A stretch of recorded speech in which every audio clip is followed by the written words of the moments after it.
Everyone, আমি জান্নাত মজুমদার। আজকে আমার খুব ফেভারিট একটা ডিশ মেকিং আপনাদের দেখাবো, হোয়াইট সস পাস্তা। বলতেই না আমার খাওয়ার জন্য ক্রেভিংস হইতেছে। যাই হোক, মেকিং প্রসেসে আসি। প্লিজ কেউ এত বড় কড়াই দেখে ভয় পাবেন না। আমাদের বাসায় আমরা 1 গ্রাম মানুষ থাকি, সো কোনো কিছুই অল্প বানানো হয় না। অনেকের ভিতরে এই মিথটা কাজ করে যে হোয়াইট সস পাস্তা বানাতে হবে, তাহলে বাটার তো লাগবেই। But no, it's totally wrong. Normal তেল দিয়েও অনেক মজা হয়।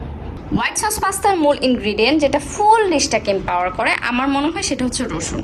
সো বাটার বা ঘি থাকুক বা না থাকুক, এটা মনে হয় না খুব একটা ইফেক্ট ফেলবে।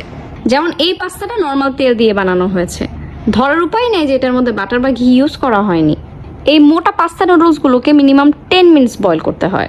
ফার্স্টের দিকে যখন আমি মোটা পাস্তা নুডলসগুলোকে বয়েল করতে যেতাম, হয়তো এটা ওভারকুকড হয়ে যেত, আবার অনেক সময় কাঁচা থেকে যেত। বেস্ট আইডিয়া যেটা আমি করি, আফটার 10 মিনিটস একটা পাস্তা নিয়ে চেক করে দেখা যেটা ঠিক করে বয়েল হয়েছে কিনা।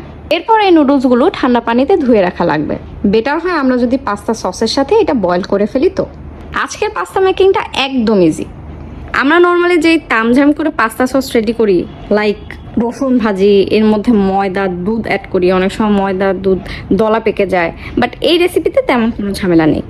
ঝামেলা নেই তার মানে কিন্তু এটা না যে রসুন দুধ বা ময়দা দেয়া লাগবে না, এই তিনটা ইনগ্রিডিয়েন্টসই দেয়া লাগবে। বাট আমরা যেমন রসুন ভাজি, এরপর দুধের মধ্যে অল্প অল্প করে ময়দা দিই, যার কারণে দলা পেকে যায়, সেটা করা লাগবে না। এই ওয়েতে করলেও হবে।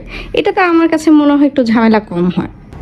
এরপর একে একে লবণ, গোলমরিচ, চিলি ফ্লেক্স, অরিগানো অ্যাড করা লাগবে।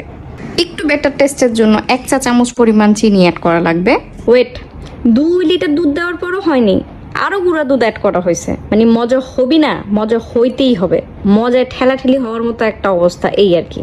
Here is the final result.